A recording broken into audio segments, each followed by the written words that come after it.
think I'm losing brain cells. On today's episode of Diving with Ocean Gals, we're diving in Lake Tahoe. How did we end up here, you might ask?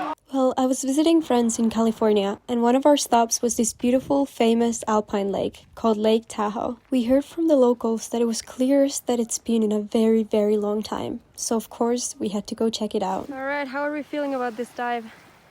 Feeling good. We'll find out in a second because it's like an ice cube in there. So we put on our wetsuits that were probably not warm enough for a 9 Celsius degree warm alpine lake. Yeah, I'm a very skinny icicle. Oh yeah, look at that outfit. And jumped in the freezing lake. And our first reaction was, damn, it's clear. If it wasn't so cold that I could not feel my face and hands, I would have thought that we were at a tropical island with the crystal clear turquoise water. We started exploring these really cool rock formations on the bottom, but we quickly noticed that our breath holds were not quite as good as usual. Yeah, I don't know if it's the thin air or it's the cold, but it's really hard to get breathe out. Like my breath holds are like 30 seconds. But this didn't stop us from continuing to explore. We even found pine cones that were so much fun to play with. I love tight caves, and we just found another one. Well, not quite a cave, but a bus did find a little swim through. Do you think you could have made it through this swim through? Hold your breath in 3, 2, 1, hold. With this high elevation, it was really hard to do a good breathe up. The air up here doesn't have quite as much oxygen in it, so it felt like I couldn't really fill up my lungs properly. Here, I moved really slowly to avoid hitting myself in the rocks. But this one was really short and easy to go through. We're almost out of the little hole. Are you still holding your breath? Just a couple more kicks and we're on the surface.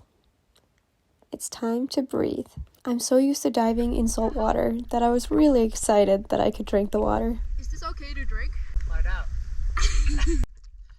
At this point, I thought I was so used to the cold water that I could try a deeper dive. But at around 15 meters, the cold was way too painful on my hands and my face, so I had to head up back to the surface. Holy shit, it's cold down there.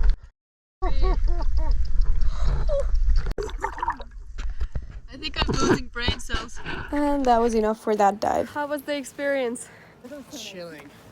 It was really cold. We found a small little cave. That's sick. Yeah. Look at those mountains. Oh wow. Damn it. I also had to take a little cold plunge to test out how bad the water is without a wetsuit.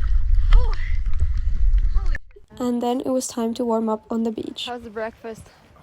Good. It's like, what, 1 o'clock? Because freezing ourselves once was not enough, we headed out for another dive the next day. How does it go? This time, Abbas's brother joined us as well. And the dive had a great start as Abbas peed in his wetsuit for the first time ever. I'm so happy. How did it feel? Being in your wetsuit is the best thing in the world. I didn't think it would have been possible, but this dive was even clearer than the first one. But we did find a lot of trash on this one, with the first find being lipstick. Then we saw this plate on the bottom and dove down to it. It seemed to be some kind of a research project for scuba divers. Just like on the dive before, the water was really cold towards the bottom, so I couldn't spend a long time exploring. There were also other wooden things on the bottom that I think were put there for scuba divers to explore. Next we headed to these round rocks that were so much fun to jump off of.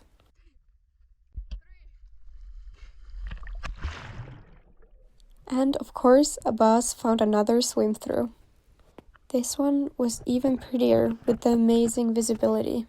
Then I found a dead lobster, which was the first kind of living or used to live thing that we found in the lake. The boys were showing off their skills by climbing onto the rocks, as beautifully as a seal. And then did really cool jumps off of the rocks.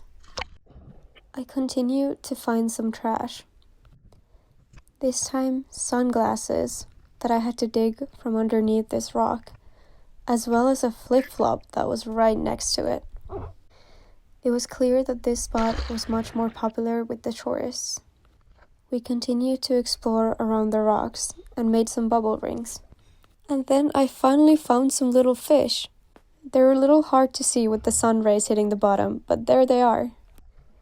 Then it was time to head back to shore, but on my way I started finding more and more trash.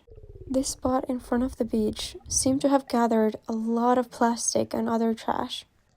I don't think I've ever found this much trash from anywhere else I've dove at. I spent a good 10 or 15 minutes just in this one spot gathering all the trash. And that sums up diving in Lake Tahoe. Beautiful, beautiful visibility, but lots of trash.